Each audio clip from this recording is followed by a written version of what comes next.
Good evening, I'm Talia Ricci. We begin in southwestern Ontario in the community of Harrow, where just a few hours ago, hundreds gathered for a vigil for a family who was found dead at their home on Thursday. Community members walked along a track holding candles. A memorial continues to grow with flowers and stuffed animals along the fence. Police haven't yet released the names of the victims or the cause of death for the mother, father, and 2 children. Very outgoing, bubbly, kind-hearted people. All of them. All of them were all of that together. That family was a beautiful family. Everybody here is really negatively impacted. We've lowered our flags at Town Hall. Vigil organizers say they're collecting donations to help remaining family pay for funeral costs. Meanwhile, police continue to investigate, but officers say there is no risk to public safety. Community members, advocates, and politicians gathered today protesting the Ford government's decision to close the Ontario Science Centre. The province says it's due to safety concerns with the building's roof. JP Gallardo has the story. I'm ready to become of voting age. Dozens of people gathered at Wells Hill Park in Toronto on Sunday with one message to the Ford government. We need to open more science centres and invest and take care of current ones. The decision to close the Science Centre was announced on Friday by Infrastructure Minister Kinga Surma, citing a report from engineering firm Rimkus Consulting Group, which found that some roof panels in their current state could collapse due to snow piling up on the roof during the winter. In a statement to CBC Toronto, the province says, quote, "While the decision to close the facility was a difficult one to make, it was needed in order to protect the health and safety of visitors and staff, which is the #1 priority for the government."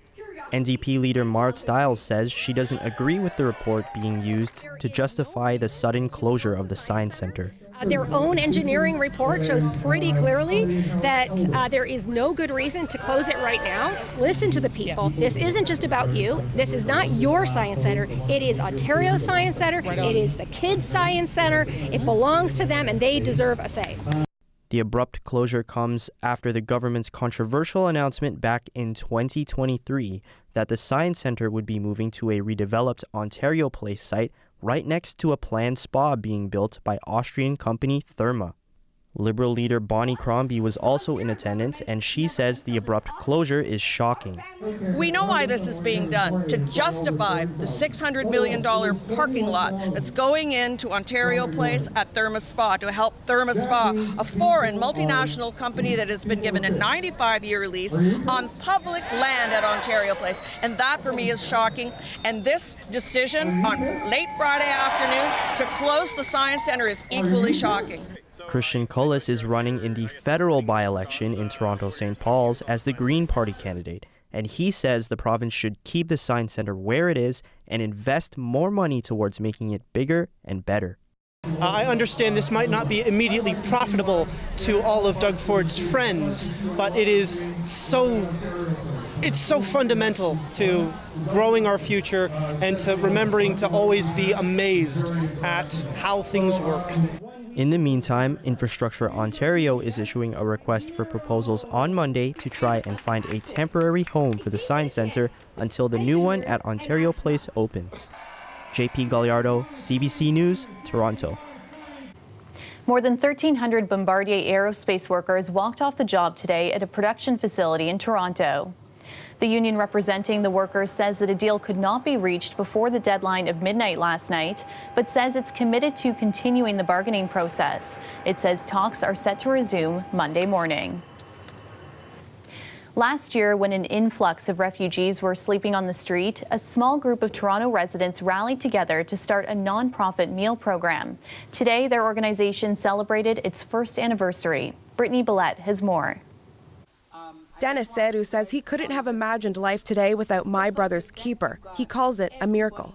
They helped us to find a place where we could gather, and we started seeing, a different direction, positivity. A year ago, he was sleeping outside of 129 Peters Street, Toronto's central intake center for people experiencing homelessness. Now, he's helping refugees like him. I feel so happy.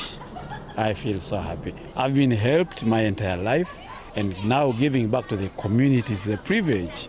My Brother's Keeper provides home-cooked meals to those who need it, but it also puts them in touch with resources for housing and job training. It was started last year when refugee claimants and asylum seekers were forced to sleep on the streets because shelters across the city were at capacity.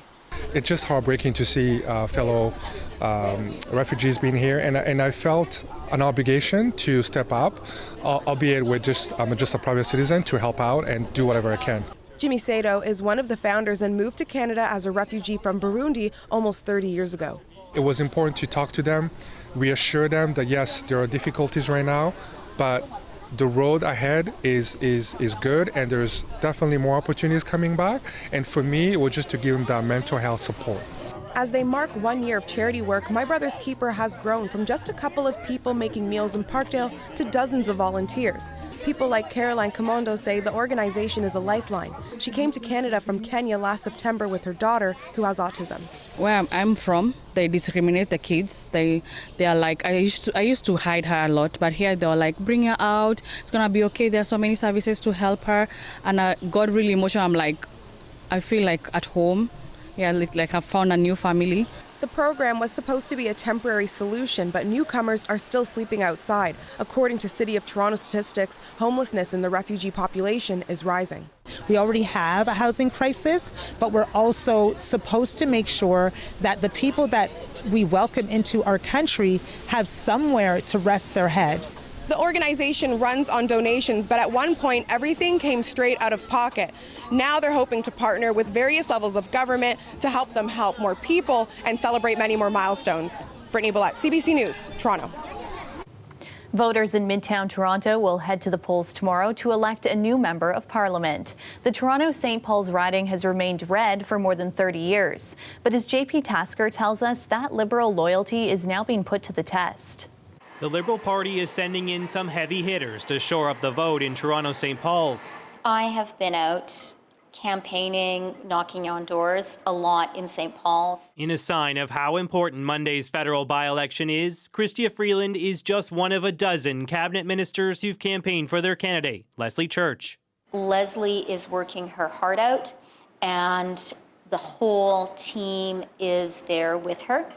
And we're just going to keep on working until the last minute. My hope is that she's going to be able to succeed, but you can't take any of this for granted. Perched above downtown Toronto, the Liberals have held this wealthy riding for more than 30 years.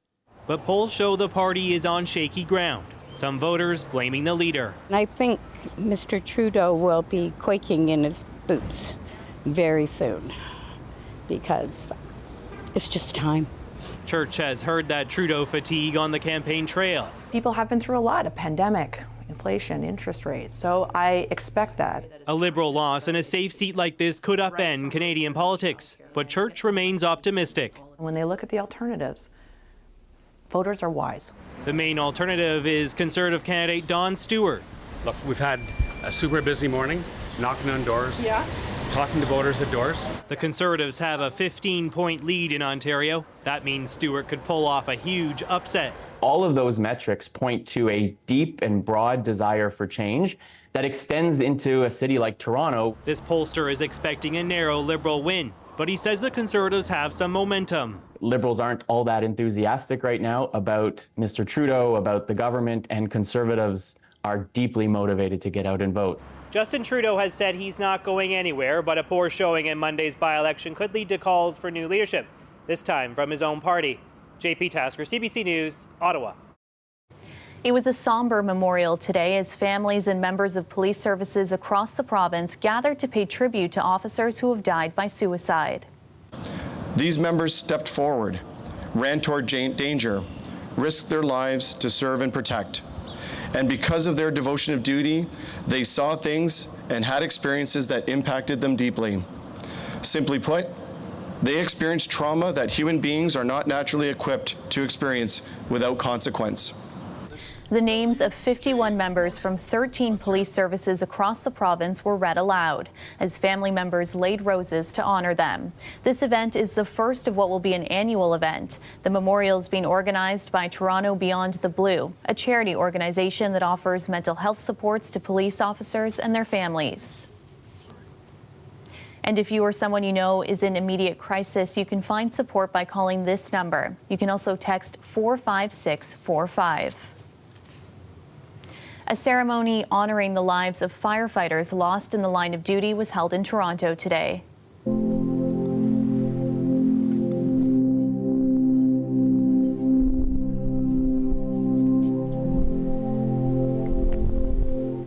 Mayor Olivia Chow laying a wreath alongside Toronto fire officials and families of the firefighters at the Last Alarm Memorial. Since 1848, 338 firefighters have died while protecting lives, properties, and the environment in our city.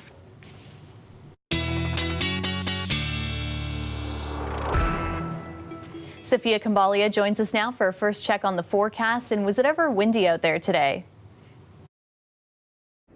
Talia, yes, everybody is talking about how windy it was today. And did anybody open up the door and say it feels like Florida? It felt like a sauna the past few days. The heat and the rain to boot. Let's unpack these winds. Nearly 60 in Sudbury. These are peak gusts that we've seen over the past 24 hours. Nearly 70 in Windsor and 70 around the downtown core. These are impactful winds around the downtown city center. Similar values around the Golden Horseshoe. Note the wind direction from the northwest. This is going to clear out that humidity. It's going to feel brisk and refreshing for Monday. Winds will be lighter though for Monday. There was a crescendo of all this heat, humidity, and rain over the Sunday afternoon hours. A few severe storms rolled through the nation's capital region. There were tornado watched storms all the way up to the international border. Some of that residual rain is going on right now and throughout the overnight period through parts of the Ottawa Valley and into eastern Quebec and around the Georgian shores. You are mostly clear for Monday though, but boy, we are well over our June rainfall average already, not even counting what we've seen over the past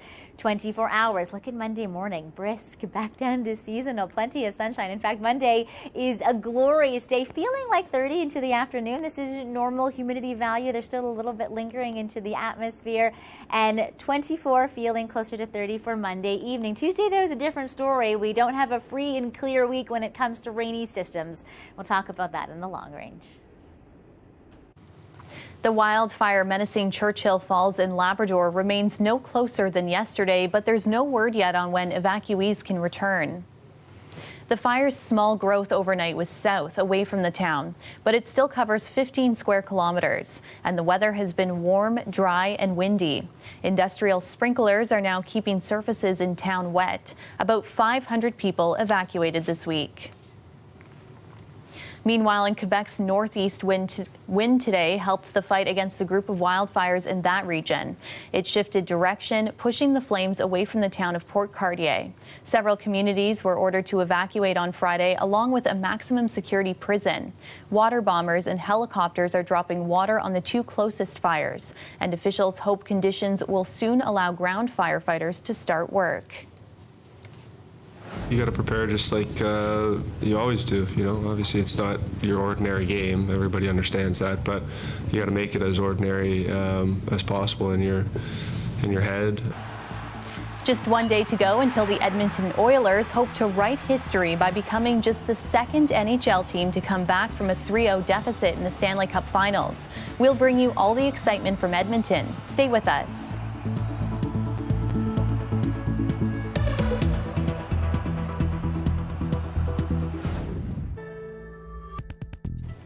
To some international stories now. 8 people were killed in an Israeli airstrike in Gaza today that hit what witnesses said was an aid center. The building belonged to the UN's Palestinian Refugee Organization and had served as a vocational college. Witnesses said the site was distributing water and coupons for food and providing shelter. Israel says it was being used by Hamas militants, and it says it took measures to minimize civilian casualties. The organization says the military campaign has hit almost 190 of its buildings and killed 193 of its staff. The war between Russia and Ukraine has witnessed repeated use of drones, and now in Ukraine, the effort to defend against them has expanded to include volunteers. Briar Stewart explains. Outside of Ukraine's capital, this group of volunteers gets ready for target practice. As the sun sets, the spotlight and laser cutout, as well as this night's targets, balloons and paper lanterns. We're wearing the protective gear because these volunteers are shooting live rounds. They're doing it because it's practice, so they're able to shoot drones out of the sky. These volunteers often rush out in the middle of the night when they get a message saying a Russian drone has been sent to attack Kyiv and it will be flying through their area. The last one they shot down was in February with the help of Sasha Olenik, a police officer. The air defense system is meant for larger missiles, he said. We can hit targets that aren't very fast, like Shahed drones. Russia has launched the self-destructing drones throughout the war, destroying infrastructure and killing civilians. This is the remnants of one of the 3 drones the volunteer group brought down. It's played rocket Russian, made in East Russia rocket. There are also bullet holes in this missile, which they fired at, but it ended up being intercepted by air defense. Not far from the group's headquarters in a neighboring village, more drone training. This time teaching students how to use them to hit targets. They aren't using real grenades, but on the front line, they will. Both Ukraine and Russia are using these drones to attack military positions. You have to get the skills to control it in every kind of hard situations. Andrei Ovcharenko recently returned to Ukraine and plans to enlist and join a drone unit. It's like it became one of the most important things on the battlefield. It's like the eyes of the army right now. But they are also terrorizing Ukrainian cities, which is why this group will keep doing its weekly training and watching the sky. Briar Stewart, CBC News, Central Ukraine. Blue Jays top prospect Orelvis Martinez has been suspended by the MLB for using performance-enhancing drugs. He will miss the next 80 games, which is almost the remainder of the season. The suspension comes just 2 days after the 22-year-old made his debut in the majors, where he logged his first career hit. In a statement, Martinez says he took a fertility drug, which included a banned substance, and added that he did not inform the team or players' union because he wanted to keep the matter private. He apologized to his teammates and fans. And just 1 day to go until the Edmonton Oilers hope to write history by becoming just the second NHL team to come back from a 3-0 deficit in the Stanley Cup Finals. You got to prepare just like you always do. You know, obviously it's not your ordinary game. Everybody understands that, but you got to make it as ordinary as possible in your head. Edmonton has won 3 straight heading into tomorrow's game in Florida. If the Oilers win, it'll be their first Stanley Cup since 1990 and the first for a Canadian team since 1993. As Terry Reith shows us in Edmonton, the dream of victory is feeling very real. For fans in Edmonton, the Stanley Cup is tantalizingly close.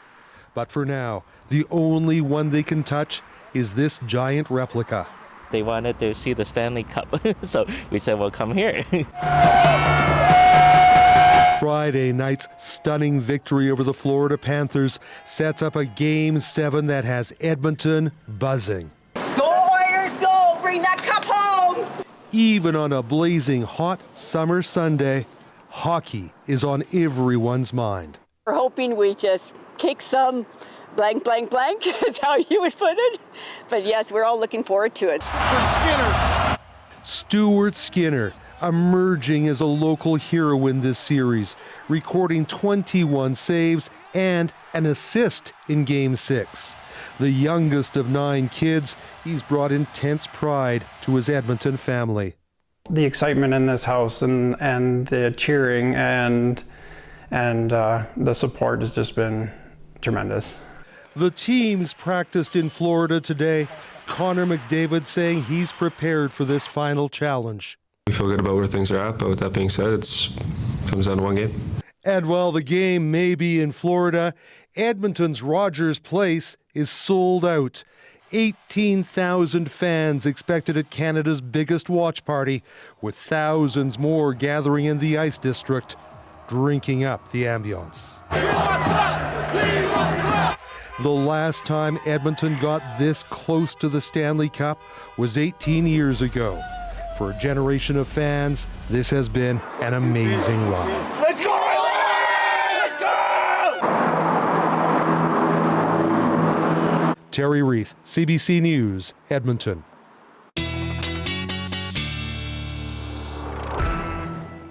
Sophia Kambalia is back now with a look at your long-range forecast. And you mentioned a cool down. Does that mean we're finally done with this extreme heat?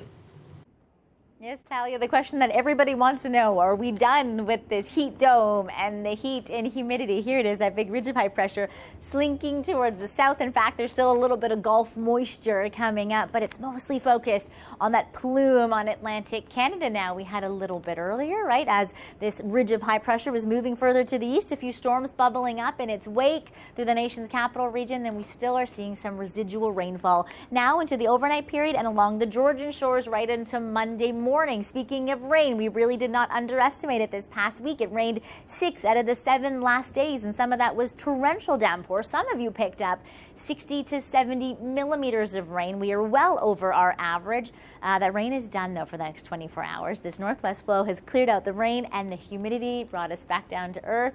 We're still a few degrees above seasonal, and winds will be just breezy for Monday, but really a pleasant overall day. Lots of sunshine, little to no precipitation. Monday afternoon, still feeling like the low 30s for some of you, still a titch of humidity there.